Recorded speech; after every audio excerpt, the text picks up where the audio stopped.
नमस्कार विद्यार्थी मित्रांनो, अभ्यास मित्र या यूट्यूब चॅनलवर मी हर्षाली पाटील तुमचं सर्वांचे स्वागत करते.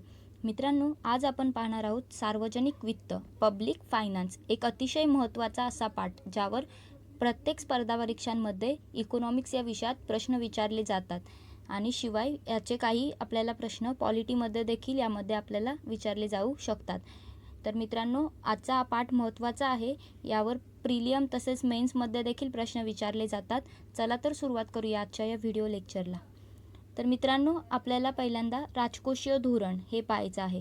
त्यामध्ये आपण सुरुवातीला सार्वजनिक वित्त, पब्लिक फायनान्सची डेफिनेशन काय असते किंवा नेमकं सार्वजनिक वित्त म्हणजे काय हे पाहूया. तर सार्वजनिक वित्त म्हणजे अर्थशास्त्राची अशी एक शाखा आहे ज्यामध्ये सरकारी संस्थांचा महसूल आणि खर्च, त्यांच्यातील समायोजन यांचे काय केले जाते, मूल्यांकन केले जाते. तर मित्रांनो, ही झाली सार्वजनिक वित्त. आता आपल्याला राजकोषीय धोरण पाहायचे आहे. तर बघा, राष्ट्रीय उत्पन्न, उत्पादन आणि रोजगारात आवश्यक परिणाम जर घडवायचे असतील किंवा अनावश्यक जे परिणाम आहेत ते दूर करायचे असतील तर त्यासाठी काय केलं जातं, शासकीय जमा आणि खर्चासंबंधित जे शासकीय धोरण तयार केलं जातं त्या धोरणाला काय म्हणतात, राजकोषीय धोरण असे म्हटले जाते. तर मित्रांनो, हे राजकोषीय धोरण जे आहे त्याच्याशी रिलेटेड एक राजकोषीय चालना, फिस्कल स्टिम्युलस ही एक कन्सेप्ट आहे. तर म्हणजे काय, तर राजकोषीय चालना म्हणजे अर्थव्यवस्थेतील कार्यशीलता जी आहे ती वाढवण्यासाठी, वृद्धिंगत करण्यासाठी शासन काय करतं, जमा आणि खर्चात सकारात्मक बदल करत असतं. तर मित्रांनो, हे झाल्या व्याख्या. आता आपण राजकोषीय धोरणाची उद्दिष्टे पाहूया. तर पहिलं काय आहे, स्त्रोतांचे उपलब्धीकरण. म्हणजेच काय, तर अविकसित देश जे आहेत त्यामध्ये लोकसंख्या आणि नैसर्गिक स्त्रोत यांच्या तुलनेमध्ये काय असते, भांडवलाची कमतरता आढळून येते. तर राजकोषीय धोरणाचा जो प्रभावी वापर आहे तो करून शासकीय जमेमध्ये काय करायची, वाढ करायची आणि भांडवलाची जी कमतरता आहे ती काय करायची, तर दूर करायची. आणि भांडवलाचा वापर करून मानवी आणि नैसर्गिक स्त्रोतांची उपलब्धता निर्माण होऊन काय होते, उत्पादन जे आहे ते वाढायला लागतं. त्यानंतर काय आहे, आर्थिक वाढीस चालना देणे. तर दुसरं बघूया, शासकीय जमेमध्ये जर वाढ केली त्यासोबतच शासकीय खर्चाचे जर विशेषीकरण केले आणि उत्पादक क्षेत्राकडे आणि ऐच्छिक क्षेत्र जे आहेत त्यांमध्ये शासकीय गुंतवणूक करून अर्थव्यवस्थेला काय करता येते, चालना देता येते. तसेच पुढचं काय आहे, उत्पन्न आणि संपत्तीमधील तफावत दूर करणे. तर बघा, जे अधिक उत्पन्न असणारे श्रीमंत लोक आहेत त्यांच्यावर जास्त कर आकारणी आणि दुसरीकडे गरीब लोकांसाठी कल्याणकारी खर्च करून आर्थिक समता प्रस्थापित करण्यासाठी राजकोषीय धोरण हे एक प्रभावी साधन आहे. तर असं काय केलं जातं, उत्पन्न आणि संपत्तीमधील जी तफावत आहे ती दूर केली जाते. त्यानंतर काय आहे, रोजगार निर्मिती करणे. तर बघा, जे शासकीय खर्चात वाढ केलं जातं त्यामुळे काय होते, रोजगार निर्मिती होत असते आणि उच्च रोजगार निर्मिती करू शकणारे जे उद्योग आहेत त्यांवर कर सवलत, कर परतावा देऊन अप्रत्यक्षपणे रोजगार निर्मितीला चालना देता येते. तसंच काय आहे, किमती स्थिर राखता येतात. तर बघा, हे देखील एक उद्दिष्ट आहे. शासकीय खर्चात वाढ केल्यावरती चलनवाढ होते आणि शासकीय खर्चात कपात केल्यावरती चलनवाढ काय होते, नियंत्रणात येते. तर तुटीचा जो अर्थवर्ण आहे याने देखील काय होतं, शासकीय खर्चात तुलनात्मक वाढ होऊन चलनवाढ होते आणि कर्जे, तुटी, खर्च या घटकांचा वापर करून किमती काय करता येतात, संतुलित ठेवता येतात. मित्रांनो, तुटीचा अर्थभरणा काय हे आपल्याला पुढे पाहायचं आहे. त्यानंतर काय आहे, सामाजिक व आर्थिक विकास साधणे. तर बघा, मानव विकास, दारिद्र्य निर्मूलन, लोकसंख्येवर नियंत्रण, समावेशक विकास, शाश्वत विकास साधण्यासाठी काय केलं जातं, कल्याणकारी योजनांवरती शासकीय खर्च केलं जातं आणि त्यामुळे काय होतं, विकासभिमुख जे खर्च आहेत ते राजकोषीय धोरण काय करतं, राबवावं लागतं. या खर्चाचे हे धोरण राबवावे लागते. तर मित्रांनो, ही राजकोषीय धोरणाची उद्दिष्ट आहेत. मित्रांनो, राजकोषीय धोरण जे आहे त्याचे दोन प्रकार आहेत. एक प्रसारित राजकोषीय धोरण आणि दुसरे संकोचित राजकोषीय धोरण. प्रसारित राजकोषीय धोरणामध्ये काय येतं, तर तिथे शासकीय खर्च वाढवणे आणि कर कपात करणे हे प्रसारित राजकोषीय धोरण झाले. आणि संकोचित राजकोषीय धोरण म्हणजे काय, तर शासकीय खर्चात कपात करायची आणि कर महसूल वाढवायची. फक्त दोन्ही अपोजिट गोष्टी आहेत, त्या तेवढ्या लक्षात घ्या. राजकोषीय धोरणाची कार्ये आणि निकष आता आपल्याला पाहायची आहेत. तर मित्रांनो, यामध्ये समाजवादी अर्थव्यवस्थेनुसार आणि बाजार अर्थव्यवस्थेनुसार या राजकोषीय धोरणाचे निकष वेगवेगळे असतात आणि कार्ये वेगवेगळी असतात. तर बघूया समाजवादी अर्थव्यवस्थेमध्ये कसं असतं. तर समाजवादी अर्थव्यवस्थेमध्ये गुंतवणूक करत असताना लोककल्याण या निकषाला सर्वाधिक महत्त्व दिले जाते. सोशल प्रॉफिटेबिलिटी आणि समाजाच्या उन्नतीसाठी आवश्यक असणारी जे कार्य आहेत त्याच्यावर शासन काय करतं, स्वतःहून खर्च करत असतं. तसंच बाजार अर्थव्यवस्थेमध्ये काय असतं, तर बाजार अर्थव्यवस्थेमध्ये गुंतवणूक करत असताना नफा हा निकष असतो. म्हणजे तिथे केवळ नफा हाच निकष असतो. कुठे, बाजार अर्थव्यवस्थेत. त्यानंतर समाजाला जी ऐच्छिक असणारी जी कार्य आहेत त्याच्यावरच शासन खर्च करत असते. शिवाय दुय्यम कामे सोडून शासनाने अर्थव्यवस्थेमधील मूळ कामेच तेवढी करणे अपेक्षित असते. जी मूळ कामे आहेत तीच शासनाने केली पाहिजेत. मित्रांनो, सार्वजनिक खर्चामध्ये लवचिकता नसते, त्यात काटकसर करता येत नाही आणि लक्षित जो निवडपूर्वक खर्च असतो तो करणे तिथे काय असतो, कठीण असतो. कुठे, सार्वजनिक खर्चामध्ये. आणि खाजगी खर्च जो आहे तो लवचिक असतो, त्यामध्ये काटकसर करता येते आणि निवडकपूर्वक खर्च करता येतो, लक्षित खर्च करता येतो. मित्रांनो, निकष गुणवस्तू आणि सार्वजनिक गुणवस्तू हे देखील एक कन्सेप्ट आहे. तर निकष गुणवस्तू म्हणजे कोणत्या, जे शाळा, दवाखाने यांसारख्या ज्या वस्तू आहेत त्यांना काय म्हटले जाते, निकष गुणवस्तू म्हटले जाते. आणि पथदिवे, सार्वजनिक शौचालये, रस्ते यांसारख्या ज्या वस्तू आहेत त्यांना काय म्हटले जाते, सार्वजनिक गुणवस्तू असे म्हटले जाते. ज्या निकष गुणवस्तू आहेत त्यामध्ये पुरवठ्याचा सीमांत खर्च जो असतो, मार्जिनल कॉस्ट ऑफ सप्लाय जी असते ती काय असते, जास्त असते. आणि इकडे सार्वजनिक वस्तूमध्ये ती काय असते, सीमांत खर्च किती असतो, 0 असतो. मित्रांनो, इकडे निकष गुणवस्तूमध्ये प्रतिस्पर्धा जी असते ती अस्तित्वात असते आणि सार्वजनिक वस्तूंमध्ये प्रतिस्पर्धा नसते. ज्या निकष गुणवस्तू आहेत त्या वस्तू मोबदला देणाऱ्यालाच मिळत असतात आणि ज्या सार्वजनिक वस्तू आहेत त्या सर्वांना उपलब्ध होत असतात. म्हणजे बघा, दवाखान्याची जर दवाखाना ही निकष गुणवस्तू आहे, तिथे जर आपण पैसे दिले तरच आपल्याला त्याची सेवा मिळते. शाळेत देखील फीस भरली तरच आपल्याला शाळेतील सेवा मिळते, म्हणजेच आपल्याला शिक्षण मिळतं. तसेच जे पथदिवे, सार्वजनिक शौचालय, तिथे आपल्याला काही पैसे वगैरे भरावे लागत नाही, त्याचा आपण स्वतःहून आस्वाद घेऊ शकतो. तर या सर्व गोष्टी यामध्ये येतात. त्यानंतर मित्रांनो, आपल्याला अर्थसंकल्पाचा इतिहास पाहायचा आहे, शिवाय त्याची काही गुणधर्मे देखील आपल्याला पाहायची आहेत. तर आपण पाहूया अर्थसंकल्पाची सुरुवात कधीपासून झाली. तर भारतामध्ये 7 एप्रिल 1860 रोजी अर्थसंकल्प पद्धतीचा पाया रोवला गेला. कधी, 7 एप्रिल 1860ला.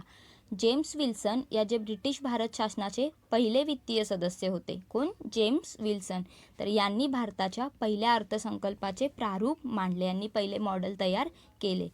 स्वतंत्र भारताचा पहिला अर्थसंकल्प जो आहे तो कोणी मांडला, स्वतंत्र भारताचे पहिले वित्तमंत्री श्री R.K. षण्मुख शेट्टी यांनी 26 नोव्हेंबर 1947ला सादर केला.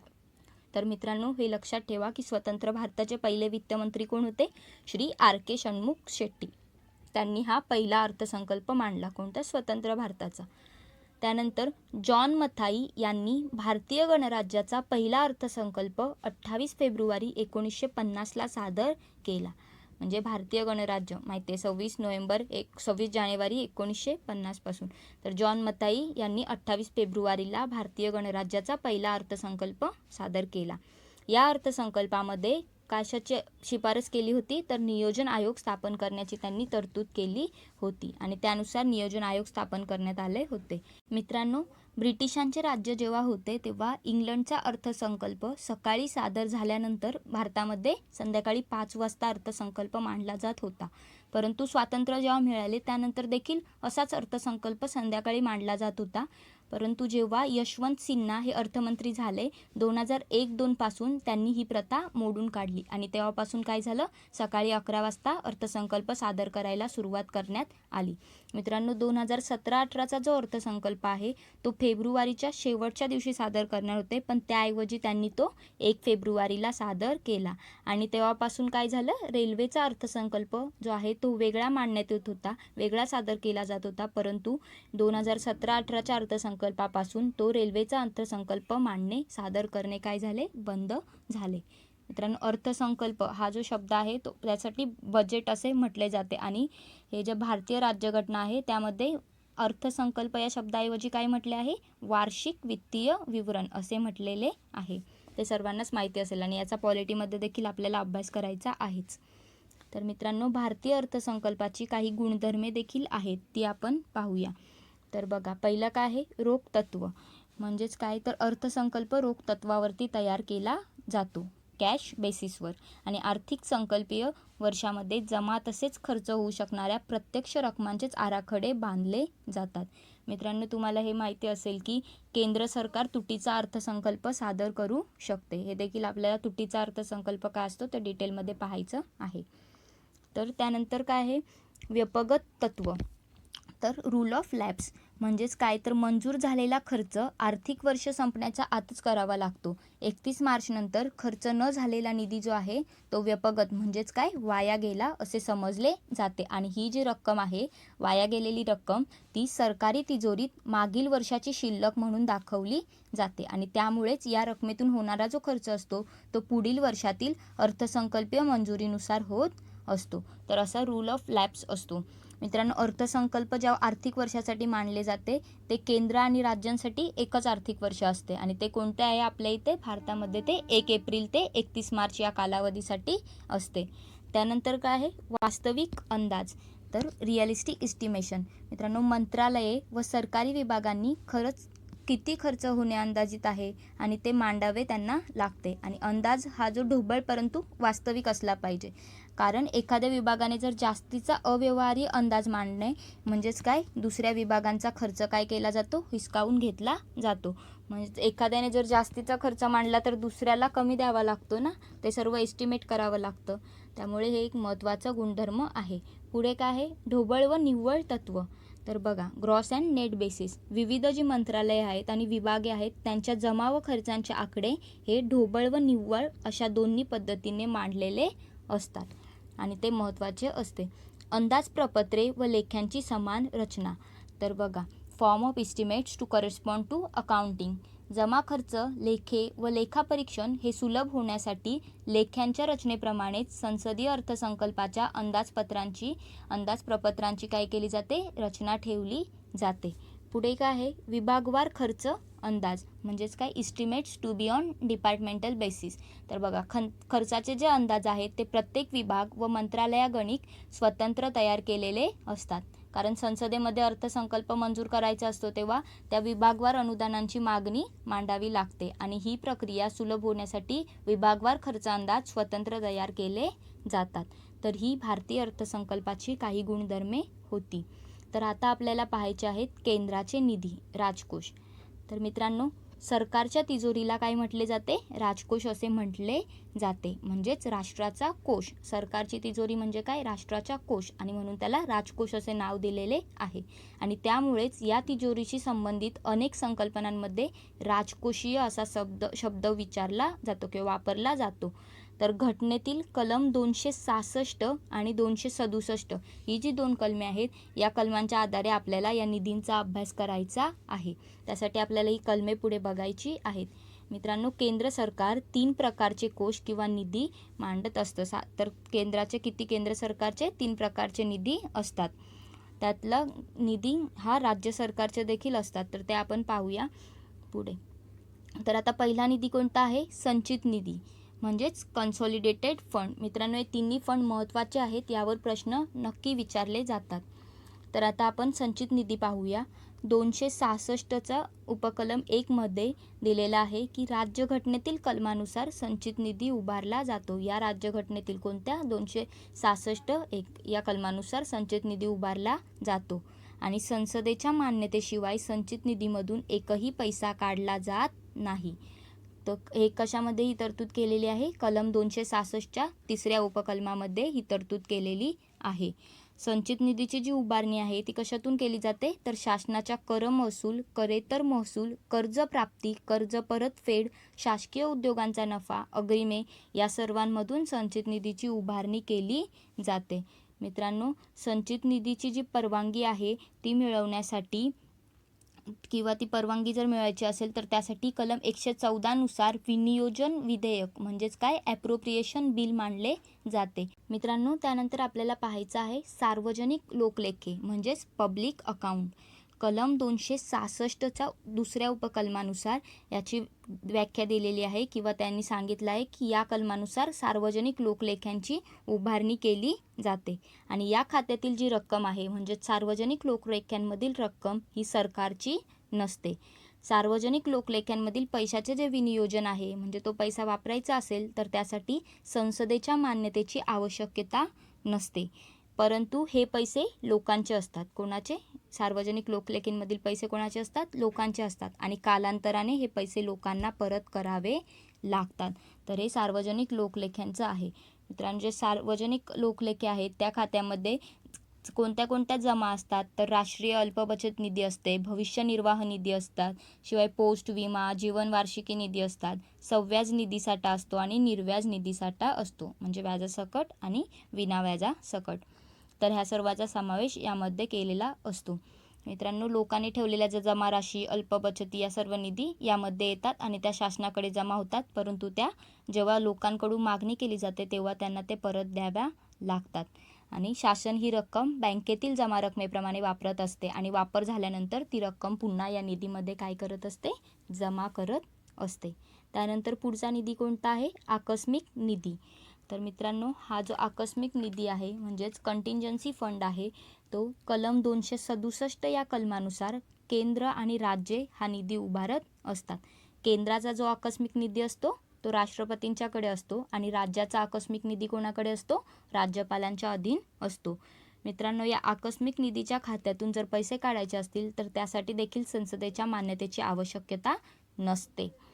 हा जो पैसा आहे तो कधी वापरला जातो तर इमर्जन्सीच्या वेळी, म्हणजेच काय तर भूकंप, महापूर, त्सुनामी अशी जर परिस्थिती आली तर अशा आकस्मिक प्रसंगी राष्ट्रपतींना केंद्रीय आकस्मिक निधीतून तर राज्यपालांना राज्याच्या आकस्मिक निधीतून त्वरित खर्च करता येतो.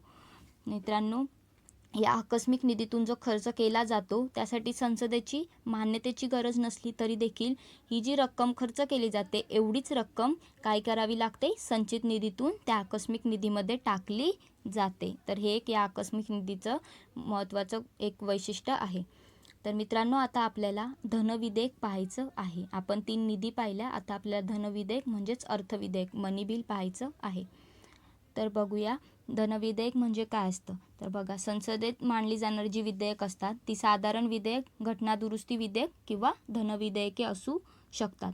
आणि संसदेमध्ये जे विधेयक धनविधेयक असतं तर त्याची पद्धती जी आहे, कार्यपद्धती ती बदलली जाते. ती आपल्याला पुढे पाहायची आहे, ते आपण उद्याच्या भागामध्ये पाहणार आहोत. सरकारचे जे आर्थिक व्यवहार आहेत त्यासंबंधीचे जे विधेयक असतात त्यांना काय? धनविधेयक किंवा अर्थविधेयक असे म्हटले जाते.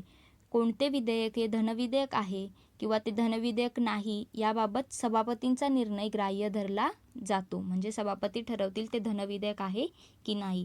110व्या कलमामध्ये धनविधेयकाची व्याख्या दिलेली आहे राज्यघटनेच्या.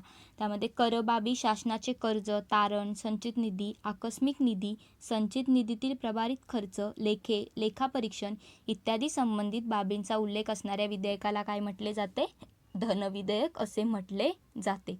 मित्रांनो, या धनविधेयकामध्ये दंड किंवा स्थानिक कर मोडत नाहीत. कलम 117 नुसार विधेयक हे धनविधेयक असेल तर ते मांडण्यासाठी आधी राष्ट्रपतींची शिफारस आवश्यक असते. तर हे महत्त्वाचं आहे की धनविधेयक मांडण्यासाठी राष्ट्रपतींची शिफारस आवश्यक असते. मित्रांनो, जे धनविधेयक आहे ते सुरुवातीला कुठे मांडले जाते? लोकसभेत मांडले जाते. ते राज्यसभेमध्ये मांडता येत नाही आणि लोकसभेने संमत केल्यानंतरच ते धनविधेयक राज्यसभेत मांडले जाते. शिवाय कलम 111 नुसार धनविधेयकास राष्ट्रपतींनी संमती द्यायलाच पाहिजे, कारण की ते राष्ट्रपतींच्याच शिफारसीने मांडले गेलेले असते. तर मित्रांनो, आता आपल्याला वित्त मंत्रालय म्हणजेच मिनिस्ट्री ऑफ फायनान्स पाहायचं आहे. तर बघा, भारत सरकारच्या सार्वजनिक वित्त घटकाची जबाबदारी कोणावर असते? वित्त मंत्रालयावर असते. ही जबाबदारी वित्त मंत्रालयावर देण्यात आलेली आहे. भारतीय अर्थव्यवस्था, राजकोष, कर, वित्तीय कायदे, वित्तीय संस्था, भांडवली यंत्रणा आणि केंद्रीय अर्थसंकल्प हे या वित्त मंत्रालयाचे काय आहेत? विषय आहेत, जे कार्यविषय आहेत. आणि सध्या अरुण जेटली हे वित्तमंत्री आहेत. मध्यंतरी वित्तमंत्री कोण होते? प्रभारी वित्तमंत्री पियुष गोयल हे होते. ते काम पाहत होते. शिवाय हसमुख अदिया जे आहेत ते मुख्य वित्त सचिव आहेत आणि अरविंद सुब्रमण्यम जे आहेत ते वित्त मंत्रालयाचे मुख्य आर्थिक सल्लागार आहेत. हे बघा, आपण कार्यविषय पाहिले की अर्थव्यवस्था, राजकोष, कर, वित्तीय कायदे हे सर्व वित्त मंत्रालयाचे काय आहेत, विविध कार्यविषय आहेत. मित्रांनो, वित्त मंत्रालयाअंतर्गतच काही 5 विभाग जे आहेत ते कार्य करत असतात, ते आपण पाहूया. तर पहिला कोणता आहे, आर्थिक व्यवहार विभाग, डिपार्टमेंट ऑफ इकॉनॉमिक अफेअर्स. या विभागाची कार्य कोणती असतात, तर आर्थिक धोरण ठरवणे, त्यानंतर काय, राजकोषीय धोरण, सार्वजनिक वित्त, चलनवाढ, सार्वजनिक कर्ज व्यवस्थापन, भांडवली बाजार या सर्व बाबींविषयी धोरण ठरवणे. शिवाय नाणी, नोटा, पोस्टाची तिकिटे, स्टेशनरी उत्पादन करणे, तसेच परकीय कर्ज, परकीय गुंतवणूक व परकीय चलनसाठा या बाबींवरती देखरेख देखील हे विभाग ठेवत असते. तर मित्रांनो, या विभागाअंतर्गत कार्यरत असणारा अर्थसंकल्प विभाग जो आहे तो अर्थसंकल्पीय कामकाज पार पाडत असतो. तर हेमा जो ॲक्ट आहे, फेरा आणि फेमा ॲक्ट हे आपल्याला पुढे पाहायचे आहेत डिटेलमध्ये. तर फेमा कायदा जो आहे 1999चा हा या विभागाअंतर्गतच येतो. त्यानंतर पुढचा विभाग कोणता आहे, खर्च विभाग, डिपार्टमेंट ऑफ एक्सपेंडिचर. तर या विभागाची कार्य कोणती आहेत, केंद्र सरकारच्या ज्या खर्चाच्या बाबी आहेत त्या हाताळणे, शिवाय सार्वजनिक वित्तीय व्यवस्थापन यंत्रणा हाताळणे, तसेच केंद्रांकडून राज्यांना जे हस्तांतरित होणारे स्रोत आहेत ते हाताळणे, केंद्रीय वेतन आयोगाच्या शिफारसी लागू करणे आणि विविध मंत्रालयांना खर्च व खर्च कपातीबाबत सल्ला आणि मार्गदर्शन देणे, तसेच वित्त आयोगाच्या ज्या शिफारसी आहेत त्यांची अंमलबजावणी करणे. ही सर्व कार्य कोणाची आहेत, खर्च विभागाची आहेत. या विभागाअंतर्गतच वित्त आयोग विभाग, सार्वजनिक खरेदी विभाग, थेट लाभ हस्तांतरण विभाग आणि लेखापाल विभाग हे कार्यरत असतात. आणि जे महालेखापाल आहेत म्हणजे CGA आहेत, कंट्रोलर जनरल ऑफ अकाउंट्स, हे काय करतात, खर्च विभागाअंतर्गत कार्यरत असतात. तर त्यानंतर पुढचा विभाग कोणता आहे, महसूल विभाग म्हणजेच डिपार्टमेंट ऑफ रिव्हेन्यू. तर या विभागाची कार्य काय असतात, प्रत्यक्ष आणि अप्रत्यक्ष कर जे आहेत त्यांच्या महसुलासंबंधीच्या बाबी हाताळणे, तसेच त्यासाठी प्रशासन व नियामक तरतुदी हाताळणे, शिवाय स्टॅम्प ड्युटी हाताळणे, कर सुधारणा राबवणे आणि कर धोरण विकसित करणे, ओपीएमचे जे उत्पादन आहे त्यावर नियंत्रण ठेवून ते नष्ट करणे, या सर्व कार्य महसूल विभागाने करायची असतात. शिवाय प्रत्यक्ष कर संबंधित जे CBDT आणि अप्रत्यक्ष कर संबंधित जे CBIC हे जे 2 महसूल विभागांतर्गत कार्यरत असतात. हे 2 विभाग. मित्रांनो, हे विभाग आपल्याला पुढे कर प्रणाली या पाठामध्ये पाहायचे आहेत. त्यानंतर PMLA, prevention of money laundering act 2002चा हा कायदा आहे, हा या विभागाअंतर्गत येतो. तर मित्रांनो, आता पुढचा विभाग कोणता आहे, DIPAM म्हणजेच निर्गुंतवणूक व सार्वजनिक संपत्ती व्यवस्थापन विभाग, department of disinvestment and public asset management, DIPAM. तर 10 डिसेंबर 1999ला वित्त मंत्रालयाअंतर्गत निर्गुंतवणूक विभागाची निर्मिती करण्यात आली होती आणि 7 सप्टेंबर 2001ला या निर्गुंतवणूक विभागाचे नाव काय, स्वतंत्र अशा निर्गुंतवणूक मंत्रालयामध्ये रूपांतर करण्यात आले. आणि मग पुढे 27 मे 2004मध्ये या मंत्रालयाचे पुन्हा काय केले, निर्गुंतवणूक विभागात रूपांतर केले आणि ते कशात आणले, वित्त मंत्रालयाअंतर्गत आणले गेले. त्यानंतर पुढे मग 14 एप्रिल 2016ला या विभागाचे नाव DIPAM असे करण्यात आले, म्हणजेच department of disinvestment and public asset management, निर्गुंतवणूक व सार्वजनिक संपत्ती व्यवस्थापन विभाग.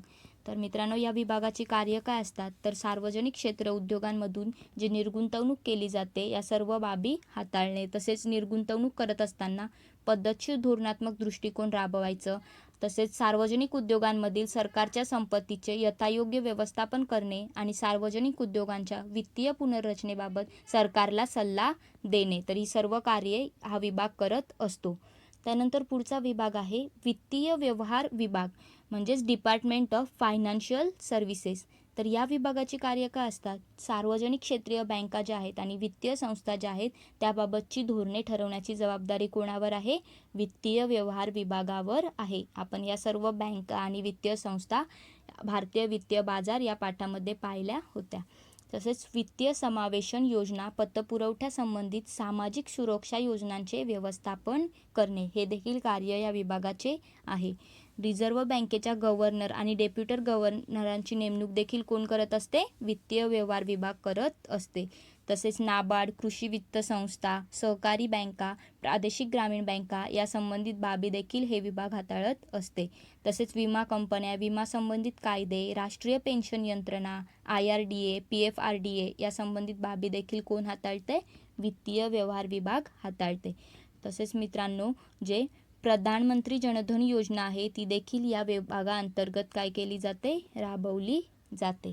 तर हे सर्व विभाग वित्त मंत्रालयाच्या अंतर्गत कार्यरत आहेत. मित्रांनो, आपण वित्त मंत्रालय पाहिले. आपल्या पुढच्या भागामध्ये अर्थसंकल्पीय कार्यपद्धत काय आहे ते जाणून घ्यायची आहे. तर मित्रांनो, व्हिडिओ आवडला असेल तर प्लीज लाईक, शेअर आणि सबस्क्राईब करा. धन्यवाद.